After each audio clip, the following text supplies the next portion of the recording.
I have been Maya's best friend for 14 years. I was there when she met him.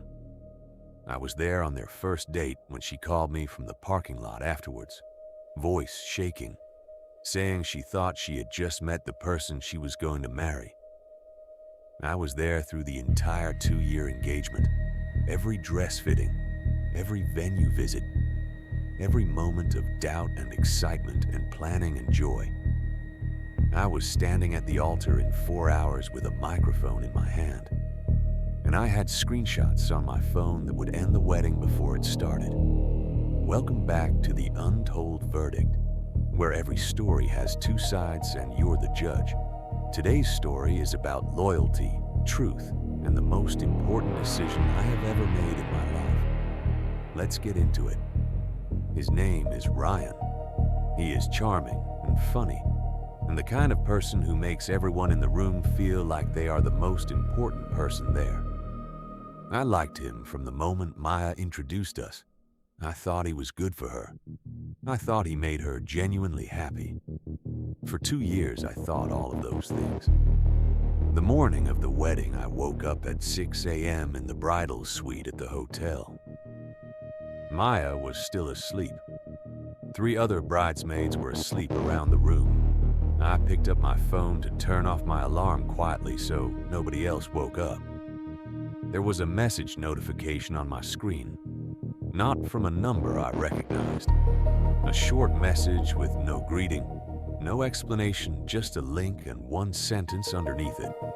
The sentence said, "She deserves to know before she walks down that aisle." I stared at my phone for a long moment. Then I clicked the link. It was a private Instagram account, unlisted, no followers, created recently. The account had 11 posts, all photos, all of Ryan. Ryan at a restaurant I recognized, the same one where he and Maya had their first date. Ryan at what looked like a weekend away, a lake house, a fire pit, fairy lights in the trees.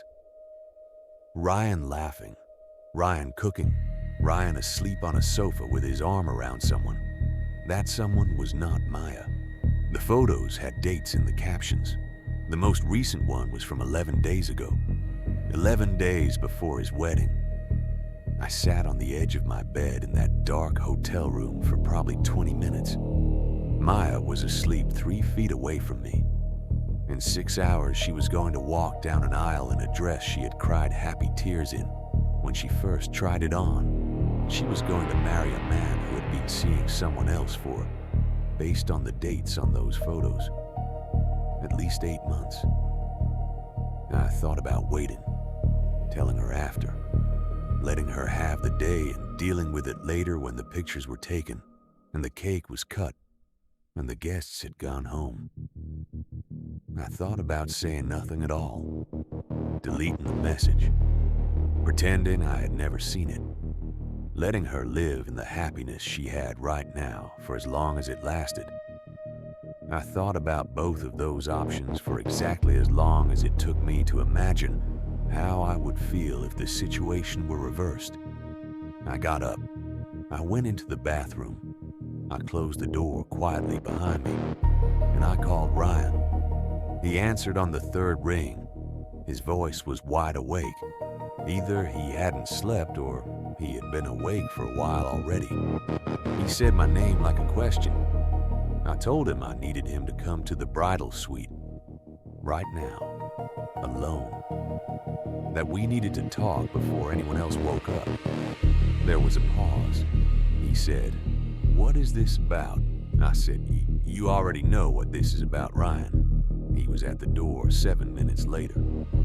I stepped into the hallway and closed the suite door behind me. I held up my phone. I showed him the account. I watched his face go through several expressions very quickly. Confusion, recognition, calculation, and then something that looked almost like relief. That relief was the thing that decided everything for me. He did not deny it. He did not try to explain the photos away.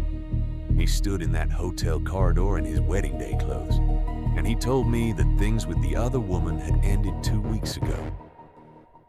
that it was a mistake, that he loved Maya, that nobody needed to know, that he was asking me, as Maya's best friend, to let him tell her in his own time, in his own way, after the wedding when they were alone. He said, "Please, she will be devastated if you tell her today." I looked at him for a long moment, and then I said, "She will be more devastated in 5 years when she finds out you knew on your wedding day," and said nothing. And so would I. I went back into the suite. I sat on the edge of my bed. I watched Maya sleep for about 3 minutes. Then I woke her up. I'm not going to describe that conversation in detail because it does not belong to me. It belongs to Maya. What I will tell you is that it lasted about 40 minutes. That I showed her everything. That she asked me to leave the room at one point, and I stood in the hallway and listened to complete silence for about 5 minutes, and then a sound I never want to hear from my best friend again. The wedding did not happen. Maya's parents were incredible. Her father handled everything, the guests, the venue, the catering, with a quiet efficiency that I think came from needing to do something, anything, rather than stand still with what had just happened. Ryan left the hotel. I do not know where he went. I did not ask. The guests were told there had been a change of plans. No details. Just, the wedding would not be proceeding today, and the family appreciated their understanding. About 60% of them figured out something serious had happened. The other 40% assumed cold feet, and will probably never know the full story. Maya and I spent the rest of that day in the bridal suite. We ordered room service. We watched 2 terrible movies. We did not talk about Ryan very much at all. At some point in the early evening, she looked at me and said, "Thank you for waking me up." I said, "Always." That was 7 months ago. Maya is doing better than I expected. She has hard days. She has days where she is completely fine, and then something small, a song, a restaurant, a mutual friend mentioning something without thinking, brings it all back and she is not fine again. But she is here. She knows the truth. And she did not spend a single day of her marriage living inside a lie she did not choose. I've been asked many times since that morning whether I made the right call, whether I should have waited, whether I should have let Ryan tell her himself, whether telling her on her wedding day, in the bridal suite, in her dress, with the guests already arriving, was the right way to do it, even if the information itself was correct. I do not have a clean answer to that. What I have is this. She asked me to always tell her the truth.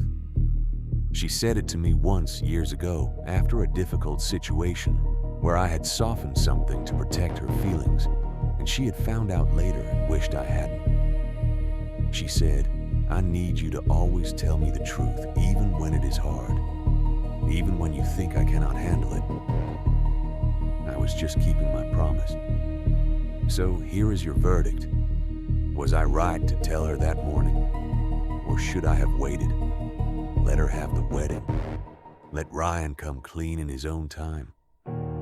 And if you were standing in that hotel corridor with those screenshots on your phone, what would you have done? Drop your verdict in the comments. This one genuinely divides people, and I want to know which side you land on.